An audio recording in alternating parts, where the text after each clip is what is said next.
অবসর ঘোষণায় মুশফিক মাহমুদুল্লাহকে বিদায়ী সংবর্ধনা দেওয়ার ভাবনা বিসিবি সভাপতির। এদিকে ফ্র্যাঞ্চাইজি লিগ খেলতে ক্রিকেটারদের অনাপত্তিপত্র দেওয়ার ব্যাপারে সুস্পষ্ট কিছু বলেনি ফারুক আহমেদ, তবে জানিয়েছেন শিগগিরই জাতীয় দলের ফিল্ডিং কোচ নিয়োগ দেওয়া হবে। এই ঈদে জামা জুতো অ্যাকসেসরিজের ডিসকাউন্ট।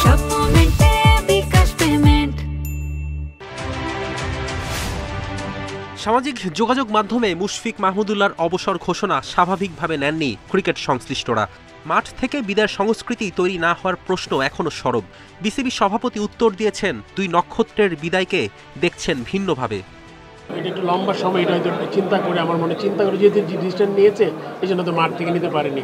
চেষ্টা করব যাতে তাদের একটা প্রপার সম্মান জানাতে পারি আমরা যে কোনো ফর্মেই।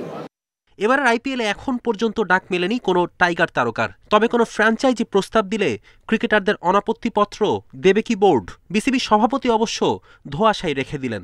পিএসএল এর অনাপত্তিপত্র নিয়েও স্পষ্ট কোনো বক্তব্য দেননি। এখনো তারা কেউ অ্যাপ্লাই করে নাই আমার মনে হয়। আমি যতদূর গত পরশু পর্যন্ত জানি তারা ছুটির জন্য দরখাস্ত করেনি বা ইয়ের জন্য। ওরা যখন করবে তখনই আমরা decision. Head coach Phil Simmons, spin bowling coach মুস্তাকের সাথে চুক্তির মেয়াদ বাড়ছে, বাকি শুধু আনুষ্ঠানিকতার। সেই সাথে ফিল্ডিং কোচের শূন্য পদে দ্রুত নিয়োগ দিতে চায় বোর্ড। যে জায়গাগুলো খালি আছে ফিল্ডিং কোচ, আপনি জানেন যে আমাদের হেড কোচের ব্যাপারে কথা অনেক দূরে এগিয়ে গেছে।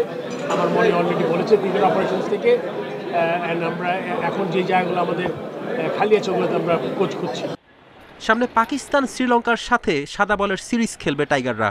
অক্টোবরে আফগানিস্তান সিরিজের কথা থাকলেও তা এখনও নিশ্চিত নয়। ফেরদৌস ইসলাম, ইন্ডিপেন্ডেন্ট নিউজ।